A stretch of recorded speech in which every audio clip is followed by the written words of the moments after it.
we've got a really great group of folks here to talk about this film tonight, not least of which is our fearless writer-director, John Cameron Mitchell. Everyone, John Cameron Mitchell.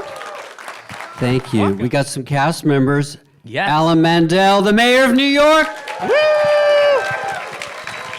Next, let's bring up Peter Stickles, who plays Caleb. Peter, thank you for being here. And finally, let's bring up Bitch, who plays Bitch. God damn it, bitch. Bitch. All right, thank you guys. Thank you so much. Just amazing to be in the theater and see that up on the big screen. Beautiful restoration in 4K from Oscilloscope. Applause. It looked great, right? Oh, yeah. Now, I kind of want to talk about, first to go back to 2006, I think this film premiered that year and it was kind of seen as this very radical film, very ahead of its time. 15 plus years later, I think it's fair to say it still feels that way in many, many respects. And I'm just curious, John, if you could tell us a little bit about the kind of initial, did you have a certain vision for the future when you were set out to write this, or maybe a thought of the way that things could or should be? Well, there were a lot of films around that time that were using explicit sex in interesting ways, out of Europe mostly. And my favorite was a film called Fat Girl, which is beautiful. But I thought they were all pretty grim. You know, all the sex was very gloomy in these French films and Spanish films. And I thought, we need a little fun. Because sex is not just grim. It can be grim.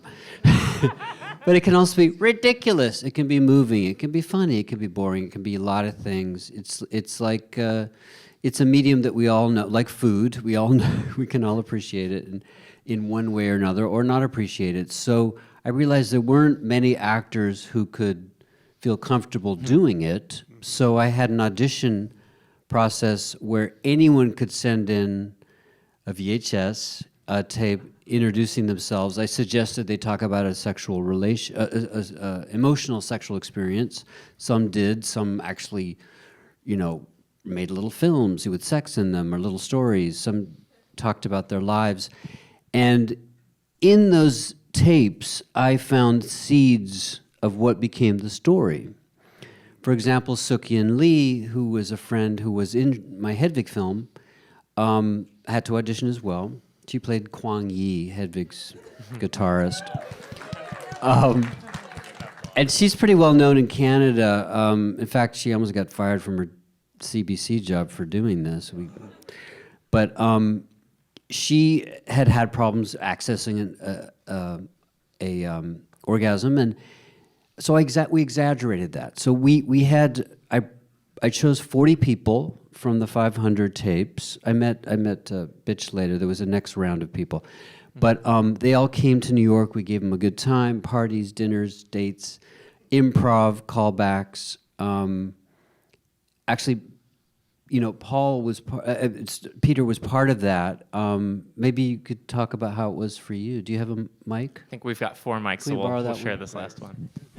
The experience during the auditioning. Well, it first of all took a couple of years. It took several years. After you were cast, but the actual audition. So during the actual audition, we would I remember you kind of pairing us up together to sort of like check out our chemistry, and I remember going on a couple of dates. It's like a reality show. We shot it actually for HBO, and then they declined to show it because it was too weird. It was. And I remember going to your car when you had that tree, just like laid out on your floor, this massive sort of like everyone's names and who they were compatible with, and maybe they weren't compatible with, and then it just kind of branched out. And I had submitted a tape. I was going to sex clubs at the time, but not really necessarily participating. I was just kind of watching from afar, and that's what I talked about in my audition tape, which was actually very boring. I thought once I saw the other people who had created short films, for their audition tapes, mine was just like propped up a little video camera, kind of like James did, and explained what I was sort of meaningful in my meaningful sexual experience to me at that time. So then in the audition process, we just went on these dates, and you just kind of narrowed it down from there about, in regards to compatibility. We did a lot of improv too. We lived in that loft. Right. Well, once we cast everybody, we cast 9 people. This was of the initial cast. And we didn't have a story yet. So from their improvs and their tapes, the germs of the story came. And Paul and PJ were actually in a relationship, the Jamies. So that was a time saver for me. We only had one sexual rehearsal because no one seemed to want one, which was fine with me.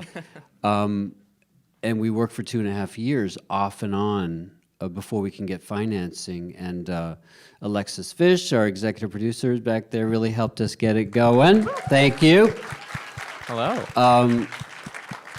So, I mean, there's a lot of angles to this. The second round of people, I was starting to write new characters, and Alan Mandell and I have known each other for hundreds of years. Yeah. At least. Yeah. And we, here, grab that. Alan and I did a terrible play at LA Theater Center downtown in the 80s. Remember, it was about Chernobyl? Oh, Chernobyl. Yeah. Oh, yeah. You said it was the worst play you've ever done. Yes. To this day. We were covered with radiation burn makeup. One of the things I did want to say about this is the first time I have seen Shortbus all the way through. Because he was scandalized by the idea. Yes, but during one point I was on a break, and I called my son, and I said, "Oh, I'm shooting this film with John, and I'm on a break right now, and because they're doing the sex scenes." And my son said, "Dad, please keep your clothes on." Alan was much younger then. He was 80. And Alan has always been my idol and role model and buddy because he loved to push it, and he worked with a wonderful experimental director named Reza Abdo, who he supported, and there was butt fucking in that, and there was all kinds of stuff. Alan was loves to shock his kids. He's absolutely fabulous, right? You love shocking Olivia. But we became very close friends when we had lunch with Samuel Beckett. Wow. Who was a friend of mine. Can you imagine? I mean, it changed my whole life. Made me want to make Shortbus. Alan, can I ask, how was the experience watching it tonight then for the first time? How was the experience watching it for the first time tonight for you? Seeing, how was it? It's wonderful. You could have hated it. I'm going to call a few people because it plays tomorrow night, right? Mm-hmm. Yeah, and is that it? Just... Well, for here, because this is not a small film town, it's a big film town. Actually, it's hard to... It's getting smaller. COVID is, making it worse. But it will be on Blu-ray and eventually on streaming. That's great. Yeah. I call people tomorrow and tell them they must come and see this. It's really wonderful. I think I speak for a lot of people. This being on streaming is a huge deal. I mean, I can't tell you how many times I Googled certain scenes, growing up. I was like, how do I find this? So for this to be on streaming. That was the only place it was online, and it was only the Spanish dubbed version. Wow. Now, John, I want to keep hearing about the process of bringing this together, but I was curious, when we were talking about casting, I know at one point you said you kind of had to weed out some of the exhibitionists, as it were, and I'm wondering, I think you've said that they were maybe kind of looking to be part of this for the wrong reasons. So what were the right reasons in your mind? Well, I mean, I'm all for porn when it's good, but, porn often has the same, you can tell what's going to happen. It's like a Marvel movie. There's going to be maybe not a snarky comment, but they're going to rim you, they're going to fuck you, they're going to come on your face. Iron Man, you know exactly what's going to happen. Formula. And I like the homemade porn better, but to Americans, sex on film is porn, right? There's nothing else. So they couldn't. A lot of my friends who were even peers still haven't seen it because they thought they know what sex on film. It was to shock or arouse, and that is the point of porn. we don't define ourselves as porn because our purpose is not to arouse. Our purpose is to perhaps arouse other parts of the brain, emotionally, empathetically, thematically, and so it was a mission. It started with an exercise. How do we use real sex? With Hedwig, it was like, how do we use rock and roll in a good narrative way? How do we use sex in a good narrative way? And I don't know if I could make it now, I don't know if I could get it financed now. Sex has kind of been removed from films and television and pushed onto the internet. So some people were just thinking they were in a fun porn, which is fine, but that's not what we were doing. And two people who were cast dropped out of the process. Oddly, they were the only people who didn't have sex. It was partly because I was encouraging the actors not to hook up off camera. I said I couldn't enforce that, but don't shit where you eat. Shit when the camera's on. And two of the actors did go out, and they were the youngest ones, and of course it led to trouble. Right? It's like he didn't call me back, so I'm dropping out. And we had a second round of casting, which is where I found Lindsay Beamish, I found Bitch, JD, Daniela, a lot of the people in Bitch's bedroom. So maybe talk about how we met. It was through Murray? Yeah. Murray Hill, who's now on an HBO show. So good too. Yeah. Yeah, I think I heard about that you were doing the second round of casting, and I came in on audition. And it was like I can picture the room. I can't quite remember what transpired in that room, but it was not taped. I mean, it was taped in the room, but it was in person. And yeah, I mean, the whole process was so relationship oriented, I feel like. All of us getting to know each other and doing events and going out to dinner and playing cards. And We had a dance party called Shortbus, I did on 8th Street, before it. And we had a party there. I don't know if you were there for that. I think that was the first 40. And we had a game of Truth or Dare with 50 people. oh my God. And a giant bottle. And a T-square to find out where it was really. Oh yeah, there is yeah. I wanted to talk about kind of the humor of this. I mean, that's something that watching it with people, it really, really stands out. Gosh, Peter, your scene where you're working opposite with the egg just kind of vibrating is so funny. There's such great physical comedy in this. And I mean, John, was that always kind of the plan, or did that come about more so as you got comfortable with what everyone was bringing to it? I mean, everything I do has got to have humor. It just is my only way of getting through things, right? It's got to be funny. Oh, yeah. And Alan brought a gravitas to our joke fest, playing a version of Ed Koch, who was the closeted mayor of New York during AIDS. Someone actually thought Ed Koch played the role, and I'm like, I don't know. But we think he might have reviewed it because he was reviewing films at that time for the West Village Voice or something. But I never heard from him, I don't think he ever admitted that he'd fucked up, But we're a forgiving film. I mean, One little thing I want to say was I was having a dinner with with Helen Gardner, the Gardner Ceramic Museum in Toronto, and we were in New York, I guess, at the time, and I saw Bitch, and I said, "Oh, come on, Helen, I'd like you to meet someone who's in a film that I'm in." And we went over, and very I said, fancy. "This is Helen Gardner, this is Bitch." And she couldn't get over it.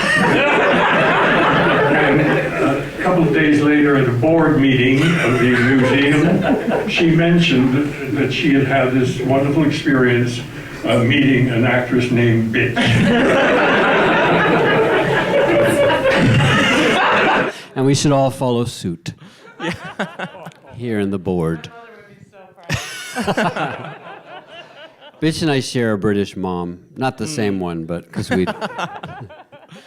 Bitch, can I ask you what it was like for you to revisit this film tonight? I mean, what has this represented to you in your career all these years later? Yeah, I mean, it was so great to see again. I hadn't seen it in so long. And I mean, this was a big part of my career in this way of like getting to, I had always been, you know, a musician in a band, and there was just this collaborative spirit that I hadn't ever experienced before. And working with John as a director, like, I would say that's the thing I was most struck by tonight. And like, now that John and I are actually friends and I know him so much better, he is such a comedic, you know, approaches life in that way. And I was very struck by that tonight. Like, I could see your twisted humor and everything. And yeah, it was really great to be here, and obviously it was such an incredible experience at the time, you know? It's like I made lifelong friends from that. Everyone had a great you know, it's that there were no intimacy counselors back then, kids. Can you imagine the intimacy counselor on this? Is it okay if he comes in your mouth now? Is that all right? Just want to make sure that's okay. But the thing is, I was the intimacy counselor, and throughout, I was always checking that everyone was okay, right? Yeah. You know, my mantra was, I don't want you to do anything you don't want to do, but I want you to challenge yourselves, because I want to challenge the audience in their own view of sex in this sex-phobic culture. Mm-hmm. And it's not just the right, you know, wing. It's, you know, the nation was created by people fucked up about sex, you know, created by Puritans and conquistadors and, you know, messing with the system that was already happening here. And there was a sense, even you can even feel it now, a lot of young people in the wake of Me Too and Trump, you know, sex has become kind of scary again, you know, not in the terms of like God's going to kill you, but like someone's being exploited, you know. So if someone's having sex, someone's being exploited. You know, is sometimes the feeling. You know, Andrea Dworkin is like, if there's a penetrative sex, somebody's being hurt. And I must disagree, Andrea. I must, because there is a panic, and there's trauma. Of course, there's trauma that we have to be sensitive to, but we don't need to shut down our lives. You know, we don't need to. COVID has not helped. But young people, before COVID, were having less and less sex every year. There's a kind of, you know, the digital culture has a lot to do with that, right? If you have to break up by text, you have to have sex by sext, you know, and you end up not wanting to meet anybody because IRL is messy. You know, let's not even look someone in the eye. And you know, that's the one thing that there's many things to worry about, but that's one thing that digital culture has shut down. And I don't even know if I'd be able to make this film now. You know, I'm a cis white man, and I was shooting a woman of color having an orgasm. That's not my story to tell. Or is it? I have faked a few orgasms, ladies and gentlemen. Men do that too. So is this going to have a wider distribution? It's going to be in various cinemas for shorter runs, because people don't go to the cinema anymore. But it's definitely going to be on Blu-ray, a beautiful Blu-ray. There's going to be a double vinyl soundtrack, right? Amazing. A lot of the actors provide music for this. And we're going to have streaming eventually, you know, the Amazons and such. So it will be available. Lovely. Yeah, and I'll let you know so you can tell Helen Gardner where she can see Bitch again. Yeah, tell her Bitch says hi. If it's okay with everyone, I feel like this is a good time. I want to make sure we get some Yes, audience please. questions in. Absolutely. So we'll kind of go about this. There's no mic for the audience. We'll kind of go about this informally. I'll just call on some raised hands. Remember that? It's from the 90s. Did we have one in the way back, or am I? Questions? Come on, you have some questions. Concerns? Concerns? Answers? Yes. Why do you want to make like the Ed Cott character like a sympathetic character as opposed to like a monster? You know, I don't believe anyone is a monster. I believe people do horrible things sometimes. I'm from the John Cassavetes side. There are no villains. There are people who do terrible things and do beautiful things, and sometimes they do both. And again, it isn't Ed Koch, and we don't call him Ed Koch. But it's about a different generation's view of New York and of sex and of fear, and how fear leads directly to death. Silence equals death. And I just imagine, I like to imagine people learn, and I don't know if he ever did. He didn't say anything publicly about what he experienced, but he was impermeable. He was the closet case that was like, in high school, the closet case beats up the faggot. In Koch's case, he tried to be tough and because Cuomo, Andrew Cuomo's father, was running against him for governor and said, don't vote for the homo, vote for Cuomo. So he was scared. And I really do believe if you treat people with respect, 90% will treat you back with respect. And if you forgive first, they often apologize. It's not always the case. Take my parents. No, I'm just kidding. But that's the way I look at the world. I don't believe in. I believe putting people away for crimes but I don't believe in cancel culture without some due process. And even though I love that Larry Kramer, who lived in Ed Koch's building, said to his dog in the mailroom, "That's the man who killed your daddy's friends."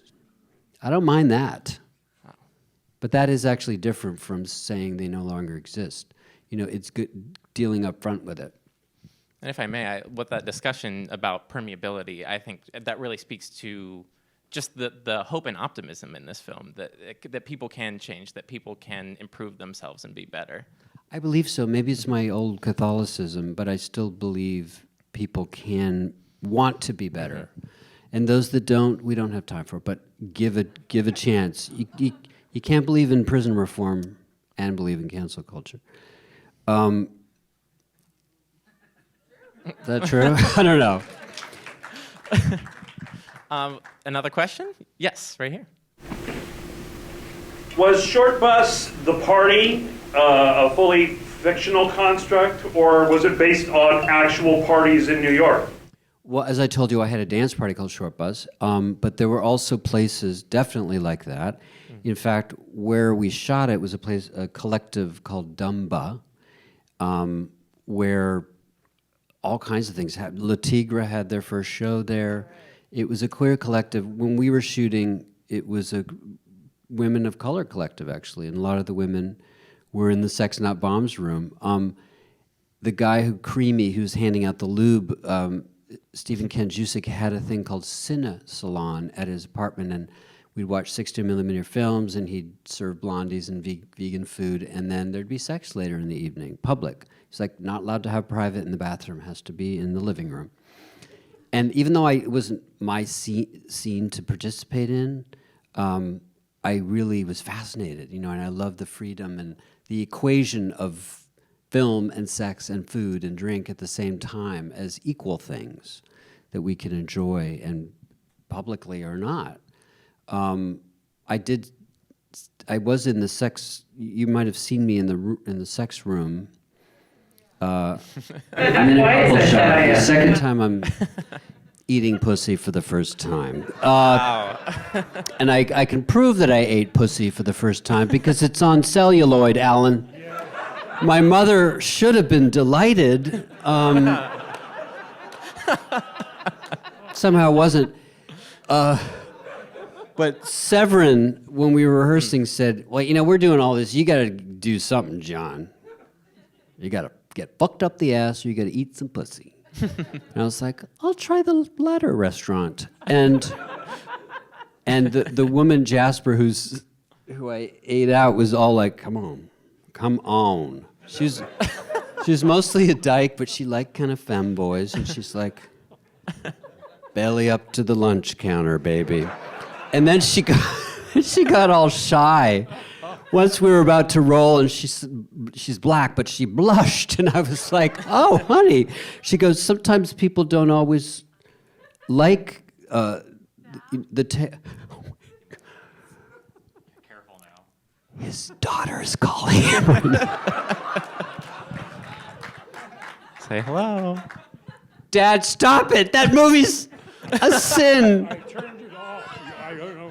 I don't know How did- these things work, really. How did she find you? It's my daughter.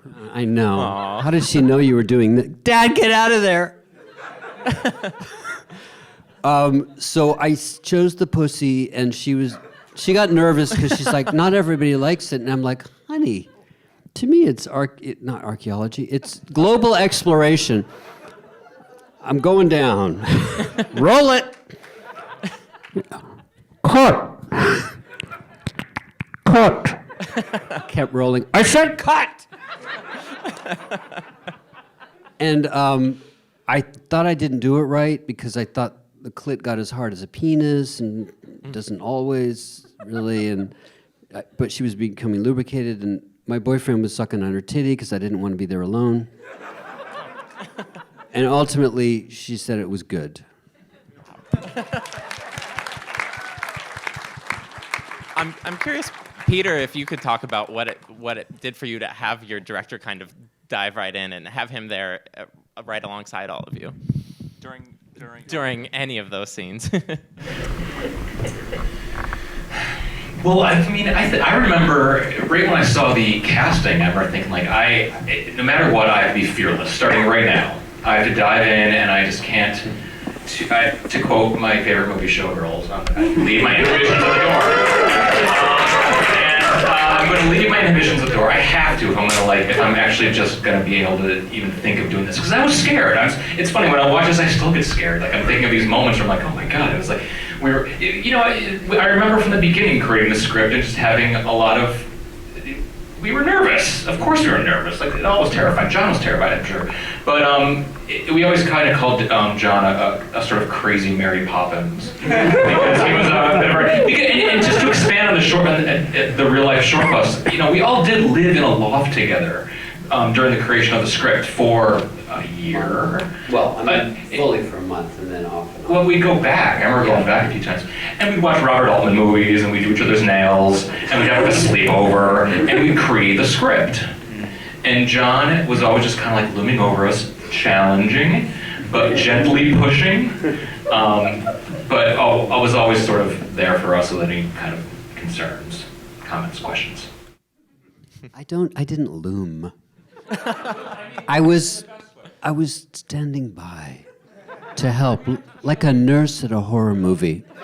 There were a lot of trust games. A lot of falling back into the arms of Do you know when we had to create our colors? We were gonna. They had to choose their colors. We were all gonna. The costume designers, Kurt and Bart, who went on to do the Hunger Games. This was their first film. Each character chose their color, and then they had a palette. And our color would flicker on the New York map, like to kind of let us know. His was Post-it yellow. So you see, like, I had that yellow shirt on, my watch was yellow, and then we kind of, those moments coming out with our colors, kind of. They chose their names. We interviewed them as their characters. It was a fun theater game creation. It took a while to get the financing because it was unusual. People were like, you can make a lot more money if you take the sex out. A lot of start stuff, like shooting it number 9. Yeah, I could have taken the music out of Hedwig too. But to me, it's like part of the thing. Part of the joy of it, and the unusualness of it. And we didn't get a whole lot of pushback. I feel like we'd get more now somehow. I'm not sure why, but back then the only objections were like, why didn't you have this kind of sex or that? Where was the asexual? And I'm like, I only have 90 minutes. I actually was going to have a lesbian couple, couldn't find a lesbian couple to have sex. Maybe it's because I was a man. But it was, we took what we could get. No, that's not true. I was very happy with who we had. I will throw to another question. Yes, back there. Hello. I wanted to know how much of this was preconceived before the cast. Like, I know you made script creation together, John. And also a double question, compliment also is I just love the animation so much. Yeah. And I was wondering if that was something you had envisioned from the beginning, and a little bit about the process with that animator, because it creates such a nice package around the whole thing, and it's so visually gorgeous. Yeah, and the brown out moment, and yeah, black out. We didn't have any plot before we cast it. I wanted to cast it first but like I said, from the audition tapes onward, I was getting ideas. And the script was written like a script, but I told everybody that I would fire them I'd fire them if they learned their lines. Only Alan was allowed to learn his lines because he didn't want to improvise. But I found that the less experienced actors and the more experienced could be equalized when they could paraphrase their scene. So there'd be 10 lines in a scene, I would write them, and I'd say, you have to still do those 10 lines, but every time do it differently, do it your own words. And I'd give them direction of, what the scene should be doing. And they ended up, because we'd done it so many times, they kind of knew it, and they kept the stuff that I liked. Justin Bond, I let have a freer reign. Right, as you do, as you must. And then the lines would just come flowing out. Oh my God, I thought that man didn't have an arm. They just came out of that bitch. And Scott Matthew was someone I had seen, the bearded singer. I said, you got to write. He wrote 5 songs for this. Justin sings the one at the end. My assistant Louis Schwadron ended up orchestrating all of that with the violins, and gorgeous. We did it for very cheap. A lot of people, friends' apartments. It was the lowest budget thing I've done, and probably the most enjoyable experience. And could you talk a little bit about the New animation? John Baer had done a little bit on Hedwig, and I was thinking about a real model. There's a movie called Wonderstruck where you see a model that's in Queens that they use, and I met Christine Quinn, who was running for mayor, and she got me the call. It was very New York. I got the Queens borough president on the line. You can use the model. Vote for me. She lost. But we couldn't get the camera in there, so John Baer's like, I can make something better, and he would paint surfaces, scan that, and then put those painted surfaces on the building, so it had that painterly effect, And I just think that his work is brilliant. He worked on How to Talk to Girls at Parties as well, and the Hedwig Broadway production. Yes. Oh, you're just saying yes. Over here? They're ripping the leg off the wall. Was that improvised? I need to know where you need to rip this leg off the wall. I can't remember if there was a leg first or... I think we just saw the set piece and said, let's rip that off and smash your egg. First, lay your egg. Just kind of popped out her butt. Smash it, and then, that's where the movie turns, isn't it? That the comedy's over from that point on. The classic question, what came first, the leg or the egg? Of course, yeah. Get a leg over. Back here? One of the things I love so much about the animation is it really kind of shows New York as a character in the film. And I was wondering if that was something you were thinking of. If you were thinking of New York as another character, and the other characters attracting you. Yeah, it's a fairy tale New York, obviously, but the germs of what was happening in it were our lives. That's who we were hanging out with. A lot of these people were friends of mine, became friends of mine. The blackout. You weren't in New York for the blackout, were you? I was original. The first blackout in '77, right? Yeah. That was a bad one. There was a lot of violence, but our blackout was fabulous. Fantastic. It's kind of like Omicron. It's the best variant yet. But we all thought it was a terrorist attack, And when it wasn't, everyone was so nice to each other. I've never seen cops so nice. They let us drink in the street and burn things in parks. And you'd be on your street, you wouldn't know, there'd be a car go by, oh my God, we're on 6th Avenue. And then were we hanging out that night? I was hanging out with Paul and PJ and Justin. Justin Bond's boyfriend was a DJ, and he was DJing on a transistor radio with his iPod in the slide bar, which was very low. So people were going over to the radio and dancing like this. And it was hot, everyone was naked. It was like that, and that was the best night I've ever experienced in New York. There was no violence, no looting. Everyone was happy to be alive and happy to be a New Yorker. It's changed, that space is gone, the area is now super rich, and, people have dispersed to other cities to make their creative stuff happen. What year was that? We shot it in 2005. 2005. But the blackout was 2003? Yeah, I think. That may have been the third one I was in. Wow. Well, also 9/11 was very fresh still when the casting for this went out in early 2002, and 9/11 had played a huge part, of course. And I think wasn't there a giant Band-Aid over the World Trade Center site in the early script? I just remember in the animation part it was gonna have a big Band-Aid slapped right on the. I don't remember that, but see it. I mean, Scabs. You do see it, yeah. You see but the not a bars. Band-Aid. But it's very clear. I mean, Yeah. we had many changes in that script that a friend of ours, Adam Barron, was apparently the stairwells in the World Trade Center was a famous cruising spot. that short. Yeah. There's a wonderful short about it. It's great. Lost to the world. Can we? Yes, in the way back. I saw a hand. I just want to say, first of all, it's beautiful in the 4K transfer. Sookie Lee as Sophia, she's marvelous. However, she looks a lot like my older sister, so I watch her having this. I love her very much. So my question to you is, how did you come about casting Justin Vivian Locke? How can you not? Right.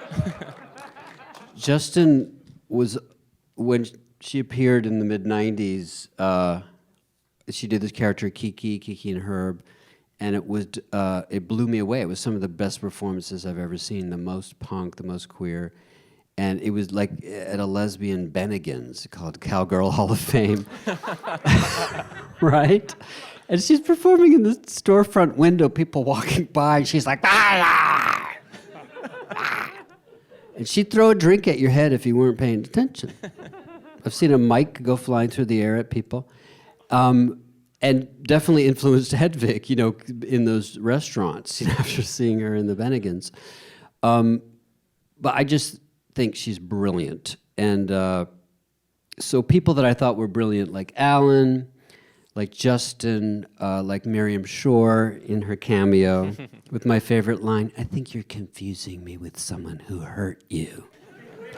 Which I want to say to pretty much everybody. It was just fun. It was fun and games, and when we premiered at Cannes, it was pretty intense. That was pre-financial collapse, so they paid for all of us to be there, and we had a huge concert on the beach, and Bitch was there, and we were all singing, and Justin was singing "We All Get It in the End" on the Croisette in front of, Marion Cotillard and Catherine Deneuve. And it was magic, and then the economy collapsed the next year. I remember going into the bathroom at that party at Cannes, and I went into the guy's bathroom because that was just what I did because there was never any lines. Some dude was in there peeing, and he's like, "This is the men's bathroom." I was like, "This is the Shortbus party." He's like, "Oh." Touché. Which is a French word. He knew what it meant. Yeah. Okay, we can do a few more, I believe. Right here behind the camera. I just want to tell you how much this film has stood the test of time. Ever since I saw it years ago when it first came out, I remember I would always tell people, if you ever want to understand sex on a mature level or even the human psyche, watch this film. So to this very day, I still recommend Shortbus. That's a compliment to you guys and the staff and everyone that's worked on this film. So my question to you guys is, I actually asked this to Pete, what are the deleted scenes or what character scripts didn't make it to the final cut? Well, my character had this whole backstory where I was working for the Bush twins. He was the Bush twins' assistant, so he kept getting calls from them. Yeah, you saw like a little Bluetooth in my ear, so I'd always kind of be ducking away, taking a call from one of the twins. And be like, no, you're pretty. You're really pretty. You can go to Africa, you can be a model. Trying to like calm them down, like talk them off the ledge, and just constantly dipping in and doing that. And then there was the test screenings, and it was very confusing. But then there was it was hard to keep it in the same world, but we keep it, it's going to be on the Blu-ray. It's on the DVD. But what ultimately happens is he gets a call from President Bush to check on the twins. And he's like, yes, sir. And I think the scene is like, no, nobody hates you.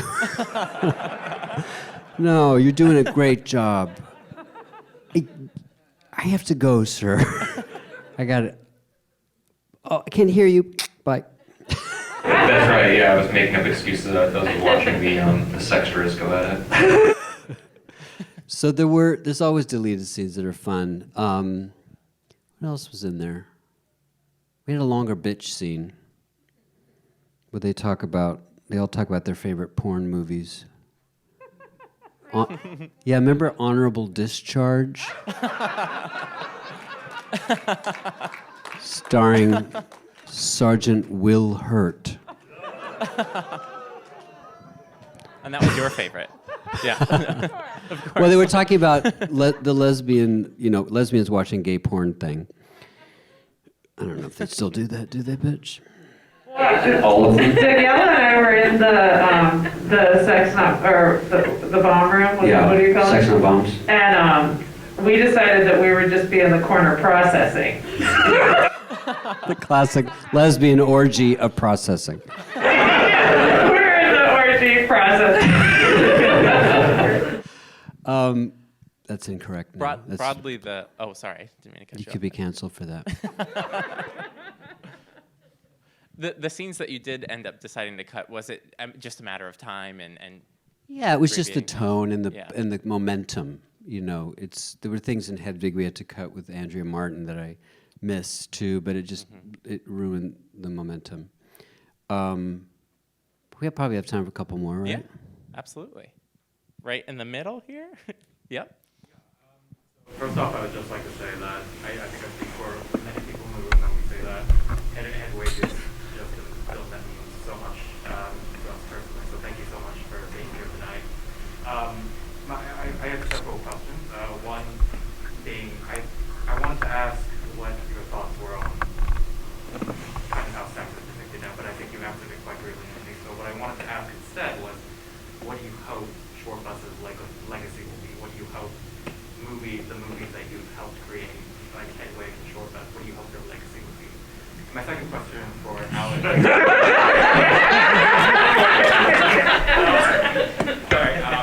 My second question for Alan would be, you mentioned Reza Abdo.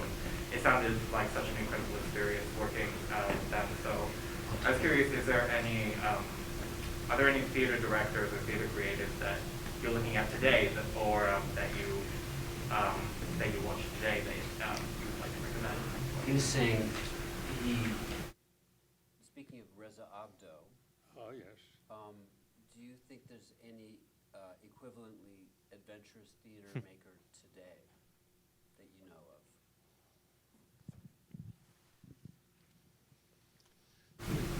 Not at that level. No. I mean, the idea of experimental theater or like pushing avant-garde theater is not as much in vogue. You know, even when I was younger, there was Robert Wilson and what's his name, the ontological guy, or the Wooster Group. Robert, what's his name? I don't remember. But there was still stuff happening in the 80s and 90s, and then it kind of, really experimental stuff kind of went away, I find. I would love someone to do Shortbus on stage and bring sex back to the stage. That'd be interesting, I'd love to be at the rehearsal.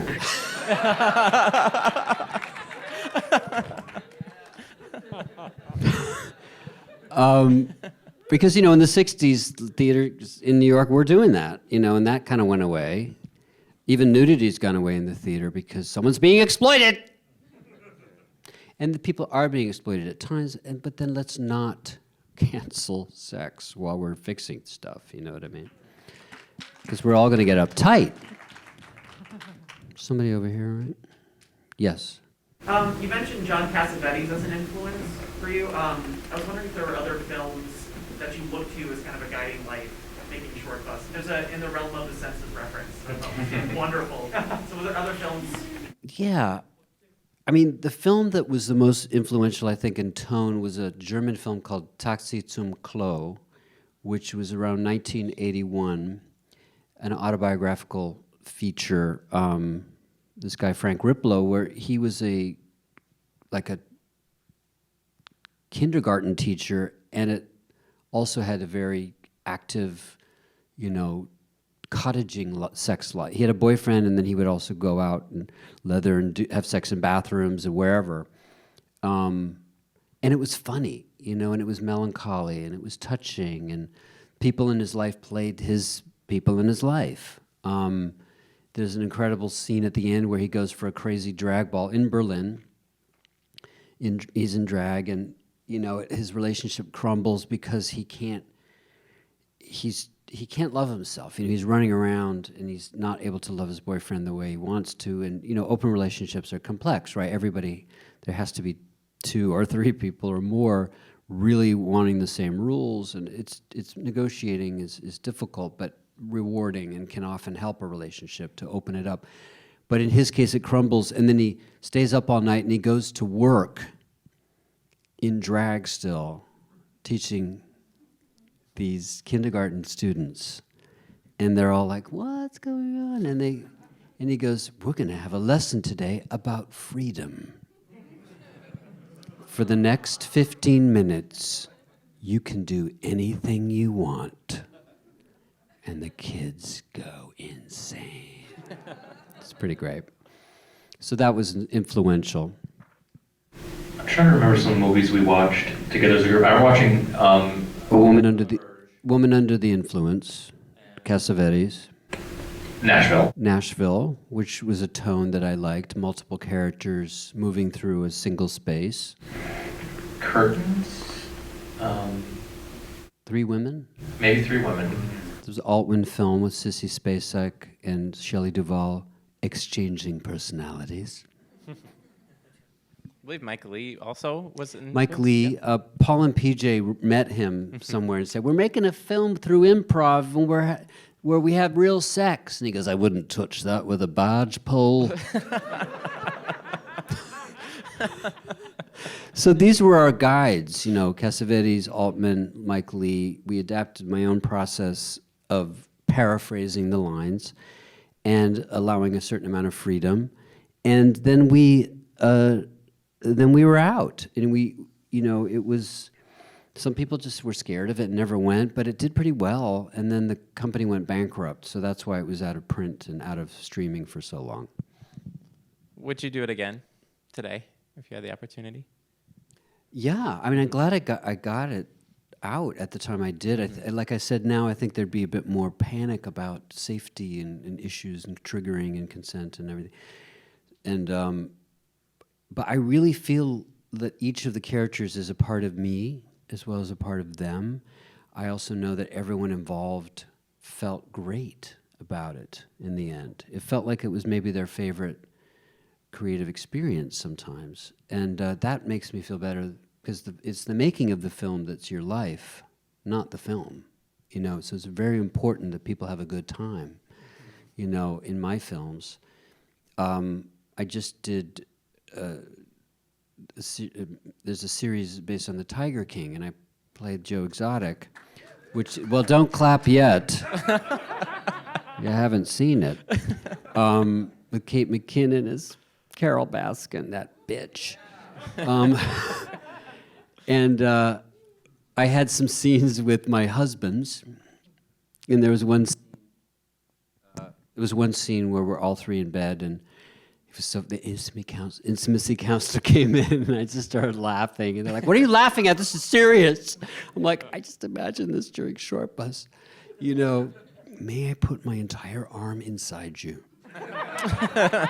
right now?"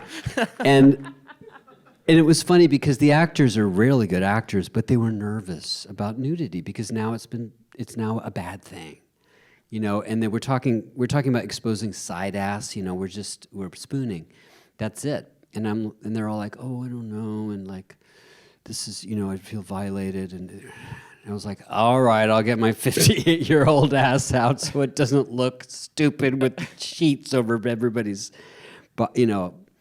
Or everybody's loins, like just like we always have sex, is the sheets over the breasts, and you know, it exhausts me, that kind of the tension about it. But we worked it out.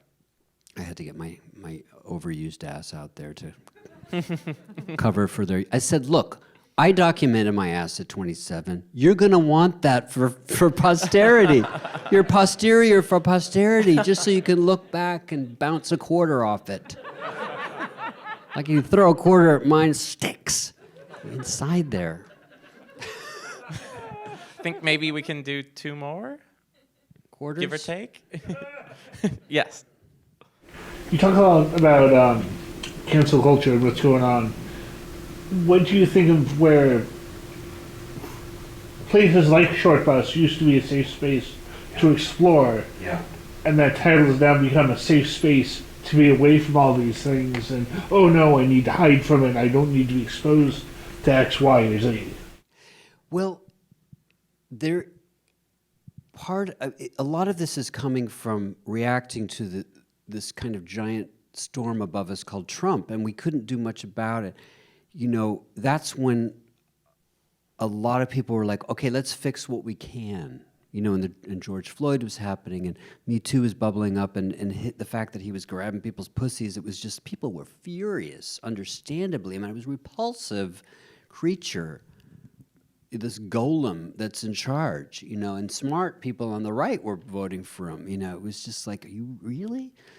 And so there was a rush to fix everything in sight quickly, and it was great intentions, and some things got better. But within the rush, sometimes there's you know, people were like, "I'm not bad. I didn't do anything bad in the past." You know, and so there's the virtue signaling thing where people, if you accuse someone else, you won't be accused. You know, so you start to get, "I accuse, therefore I am."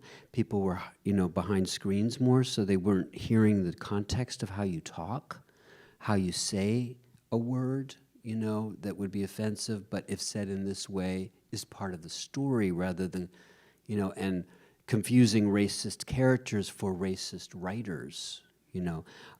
Trigger warning, I don't want to hear any racist comment in a story. Cancel that. Don't publish that book if there's an offensive word that comes out of a horrible person's mouth, you know, that's not ratified by the author. So you start to get oversensitive in order to keep a good intention of keeping people safe. But then it can get overzealous, and you start to want to protect people from everything, every possible trigger. You know, when life is a series of triggers, you know, we go through our mother's birth canal and are infected by her microbiome so we can deal with all the germs around us. People with C-sections don't get that, so they have problems sometimes with allergies and asthma. To me, some of these, I mean, we're not talking about life-threatening things, but, you know, uncomfortableness is not abuse. You know, conflict is not abuse or unsafeness. We need to be able to deal with these things in our life, and art is a great way to practice. You know, so I'm from a more punk rock point of view of let's expose it in an extreme way, let's use humor, but it's loving. You know, I'm not just trying to shock like someone else using sex, maybe Gaspar Noé or Brown Bunny or something, you know, Vincent Gallo. Weirdly, has anyone here seen Brown Bunny? Yeah, I mean, it's Vincent Gallo, Chloe Sevigny blows Vincent Gallo, but it feels like a stunt rather than part of the story. And that film was released by Wellspring, which also released Tarnation, Jonathan Coet's wonderful documentary. He's actually in the film getting the blondies saying, "These are not all for me." And both of those films were distributed by Wellspring, and guess who ran Wellspring at the time, in 2005 or something? Steve Bannon. Weird, right? You know, it's the alt-right sees themselves as punk, you know, and the left sometimes can get caught up in rules. You're doing it wrong, you know, and start to feel like school marms, and older people, young people are sometimes feeling like older people, you can't say that, you can't do that. When it's really how you say it and how you do it. Of course, you know, punching someone, shooting someone is different, but in terms of speech, art, language, it's how, for me, it's how more than what. You know, that's just me. All right, and we'll do one last one real quick. Can Bitch and John please sing Tiny Tree for me? We did a Christmas single called Tiny Tree Christmas. It comes along just once a year. Oh, that's low. It comes along just once a year. Winter's wings, December's ring. Humbug face is coming dear. Then begins a perfect Christmas time. And all the world will rather be sad. Grandmama, nephews and nieces, increases. Get behind a perfect Christmas time. Okay, that is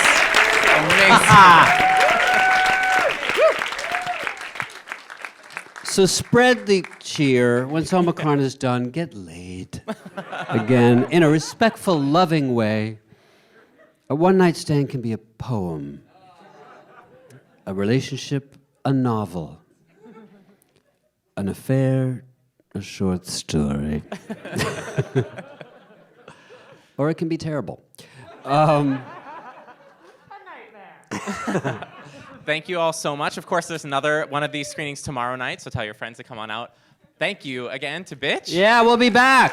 Thank you to Thank Alan you, Mandell. Alan, Peter, Bitch. Thank you to Peter and Thank John. you. Thank you so, so much.